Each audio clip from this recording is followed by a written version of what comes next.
Olá, bem-vindo para você que acompanha a programação da Jovem Pan. Já estamos no ar com o Diálogo Jovem Pan, uma conversa franca com pessoas que fazem parte da história do Brasil. E hoje o nosso assunto é doação, o ato de doar.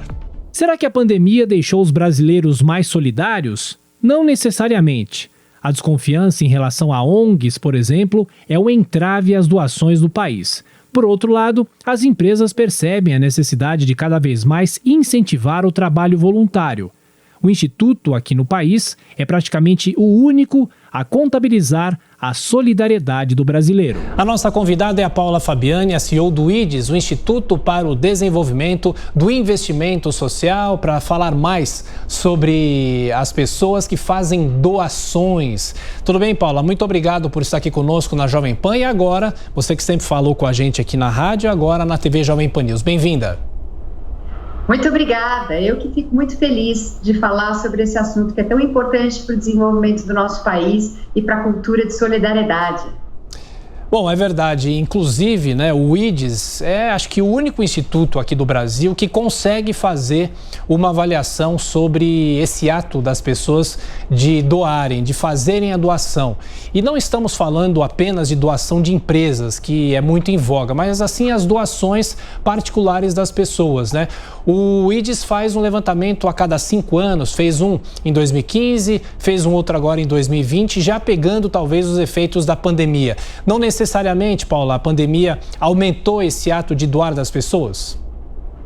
Pois é, o impacto econômico da pandemia foi dramático para as doações, em especial para as camadas mais vulneráveis da sociedade, né? Muitas pessoas que faziam doações passaram a ser beneficiários das doações e do apoio de organizações da sociedade civil.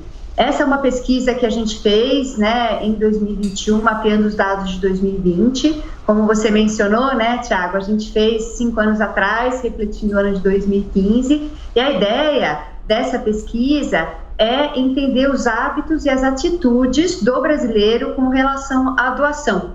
E também tentar identificar facilitadores para a doação em dinheiro, assim como o que acontece com os não doadores, para podermos criar campanhas, iniciativas para aumentar o número de doadores aqui no país. O brasileiro, ele é solidário, ele quer ajudar, mas muitas vezes ele não acha os caminhos para praticar a doação e a solidariedade.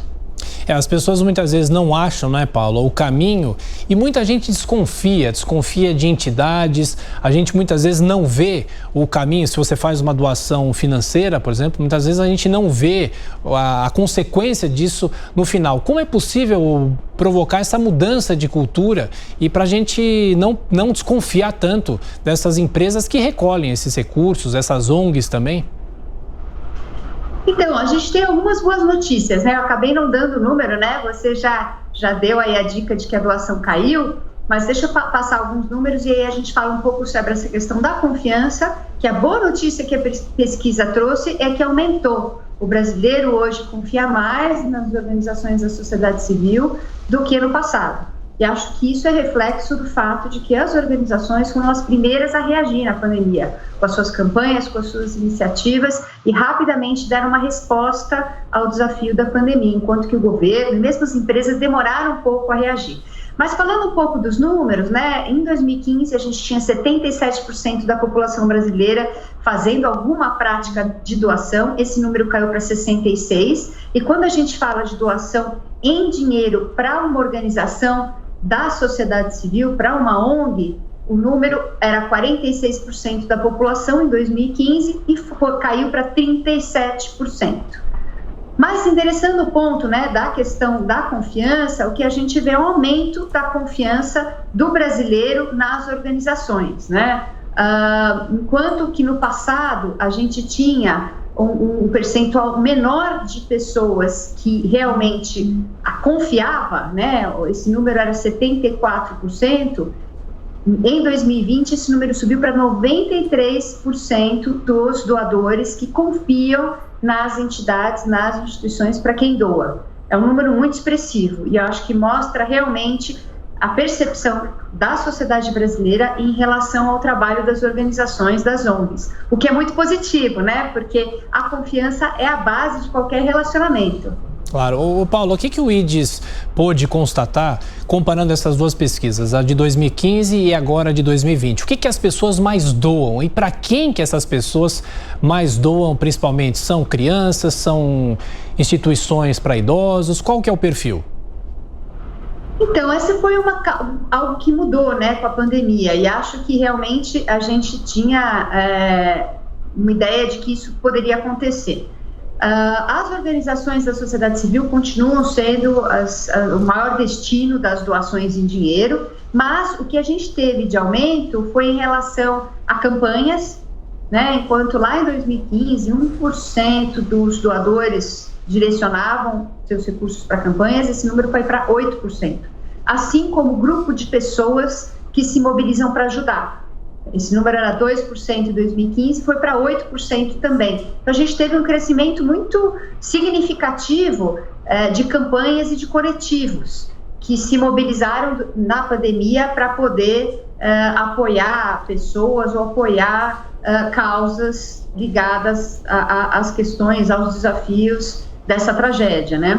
E como você perguntou, né, em relação às causas, lá atrás a gente tinha como principal causa do brasileiro a saúde e os idosos, e as crianças, desculpa, saúde e as crianças. E agora a principal causa é o combate à pobreza.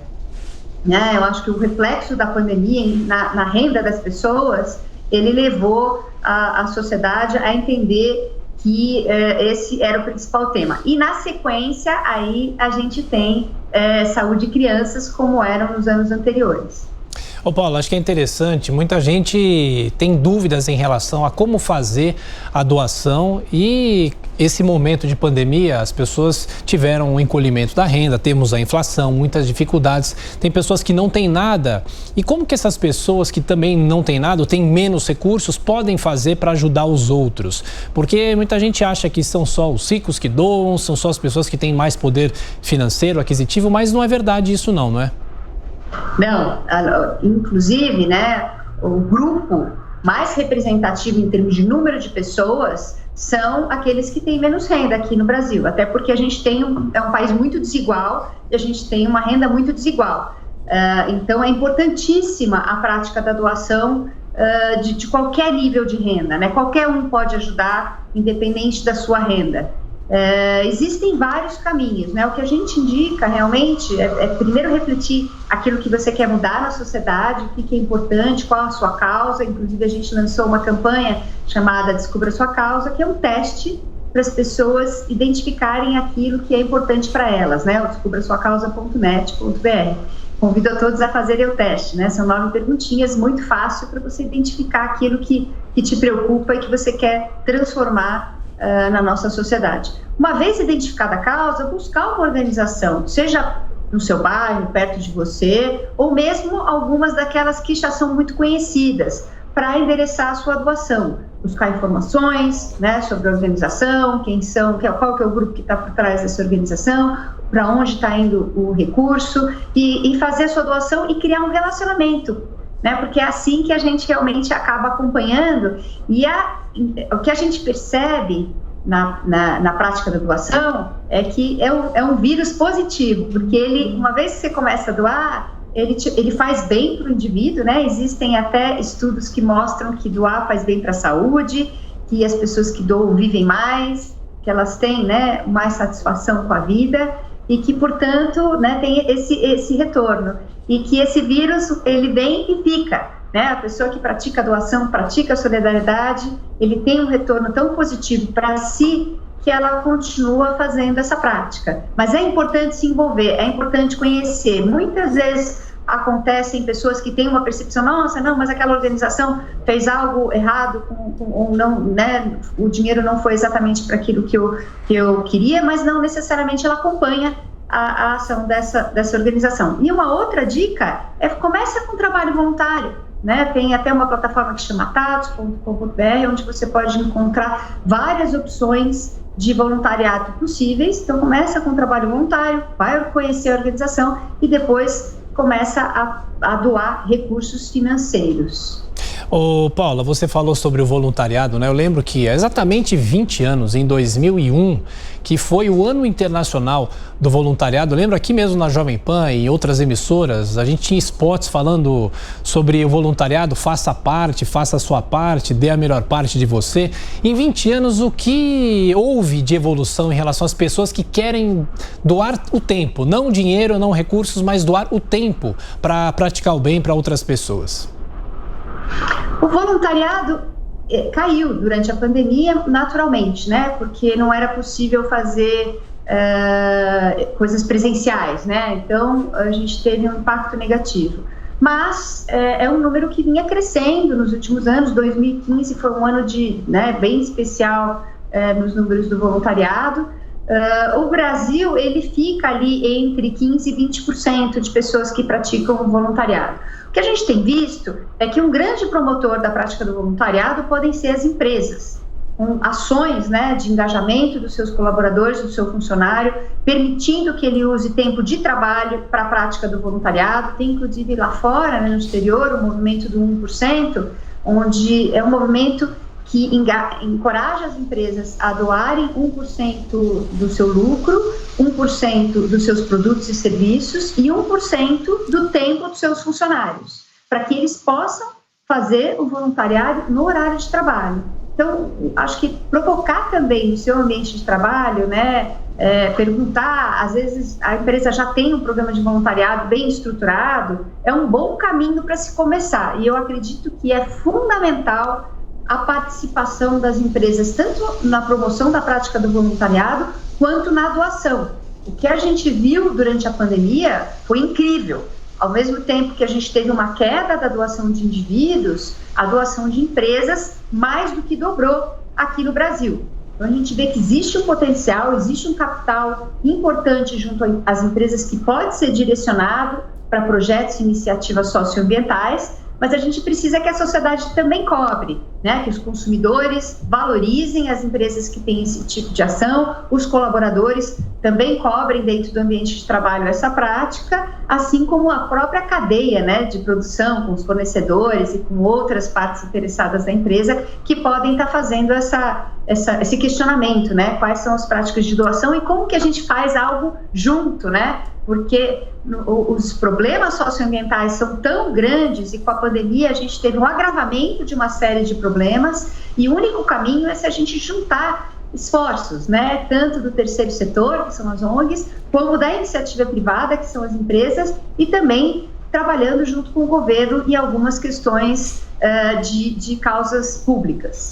Ô Paula, você já falou que um dos mandamentos para que a gente escolha uma ONG para fazer uma doação é primeiro ir conhecer essa ONG e fazer eventualmente um trabalho voluntário. Mas quais são os mandamentos do IDES para que as pessoas conheçam essas ONGs? Até outro dia, aqui na Avenida Paulista mesmo, onde fica a Jovem Pan, a gente é abordado muito por pessoas que pedem doações para entidades, para grupos como Greenpeace, por exemplo, mas aí no momento em que ela pede os seus dados, pede o seu CPF, as pessoas param e desconfiam. Para que eu vou dar o meu CPF para alguém na rua? A gente não sabe o que a pessoa vai fazer. A gente sempre desconfia. Mas quais são os mandamentos para que a gente conheça melhor também uma ONG? Quem não tem tempo de fazer um trabalho voluntário, mas para que a pessoa conheça as entidades para as quais elas podem doar um recurso, uma cesta básica ou qualquer outra coisa. A grande maioria das ONGs, elas têm seus sites, né? Então, fazer uma busca na internet é sempre um primeiro caminho. Ver se ela publica o seu balanço, publica seu relatório de atividades. Então, buscar uma organização que dá mais transparência para suas ações é sempre um caminho bem promissor. O governo mesmo, ele tem um mapa das organizações da sociedade civil. Ali estão todas as organizações cadastradas junto às autoridades governamentais. E a grande maioria delas, ou várias delas, né, principalmente as maiores, elas já têm informações ali também cadastradas. É um bom lugar de consulta também o mapa das OSCs, né, que é o mapa das organizações da sociedade civil. Uma vez feita essa pesquisa, né, várias vezes até perguntar para os amigos. Sempre tem um amigo que já fez uma doação, que está envolvido com alguma organização e que pode dar uma dica que você com certeza pode confiar. O Paulo, é muito comum também, isso talvez não muito no Brasil, mas em outros países, a gente tem a doação para instituições. Por exemplo, você adota um museu para fazer uma doação. Eu gosto de um museu então eu faço uma doação para esse museu para que ele continue aberto e continue oferecendo um serviço para a comunidade. Como é que chama esse tipo de doação? E se no Brasil isso é muito abastado, talvez, ou as pessoas não têm muito conhecimento que é possível você doar para instituições desse tipo, instituições culturais, por exemplo? Acho que o que você está trazendo aí é como a gente também tem veículos de sustentabilidade de uma organização para que ela seja perene, para que o museu, por exemplo, ele precisa existir para sempre, né? Faz todo sentido que a gente preserve o nosso patrimônio cultural e que a gente possa oferecer para gerações futuras aquele conhecimento, aquela arte e aquele acervo. Um instrumento lá fora muito adotado para dar sustentabilidade para essas organizações no longo prazo são os chamados endowments, que aqui no Brasil a gente chama de fundos patrimoniais filantrópicos, que são uma estrutura que abriga recursos de forma perene, perpétua. Ele aplica esse dinheiro no mercado financeiro e passa o rendimento dessa aplicação para aquela instituição, mas para sempre. Para sempre ela vai poder contar com aquela fonte de recursos que é da aplicação financeira desse dinheiro. Então, lá fora é muito comum os museus, instituições da área artística, né, elas captarem para os seus fundos patrimoniais. Assim como as universidades, né, das melhores universidades do mundo, das 10 melhores, todas têm um fundo patrimonial.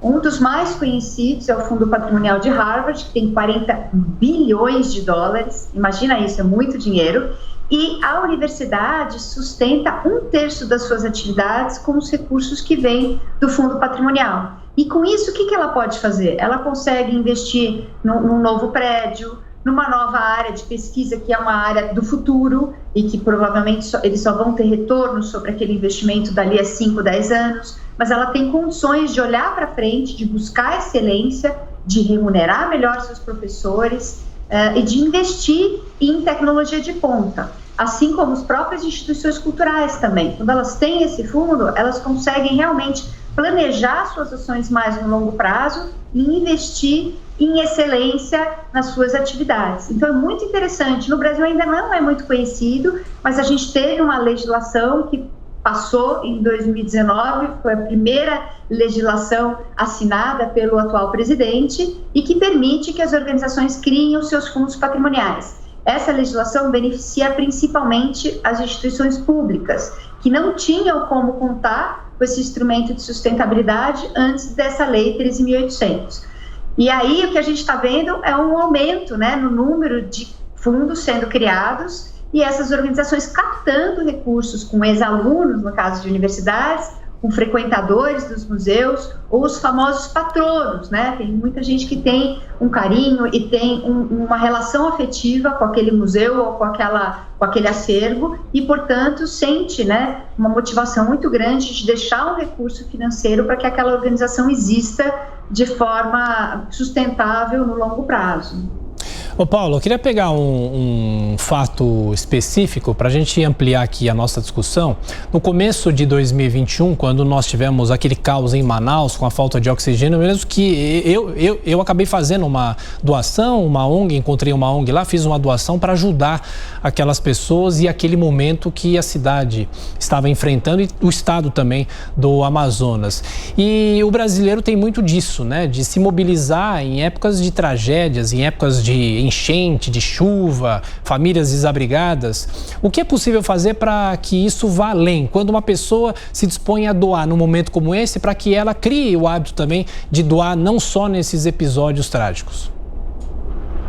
Durante a pandemia, né, o IDES, junto com o Movimento Bem Maior e a plataforma B Social, a gente criou o Fundo Emergencial para a Saúde, exatamente com essa ideia de fazer uma contribuição para a emergência que a gente estava enfrentando. Captamos 40 bilhões, destinamos a quase 60 hospitais filantrópicos no Brasil inteiro. Estou contando essa experiência porque foi muito ilustrativo disso que você está colocando, né? O brasileiro ele se mobiliza A gente esperava captar 5 milhões, captamos 40, porque realmente surgiu esse ímpeto, né, do brasileiro de querer ajudar, de se solidarizar com a emergência.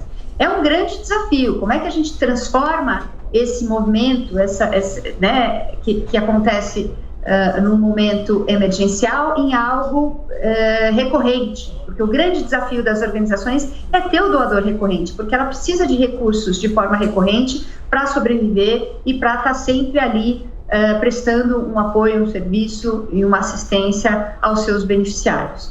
O que a gente tem de boa notícia que a pesquisa traz é uma mudança de percepção em relação à doação por parte da sociedade brasileira. Enquanto em 2015, né, 47% dos brasileiros que doam dizem que queriam dar exemplo aos filhos, amigos e parentes, esse número subiu para 72%.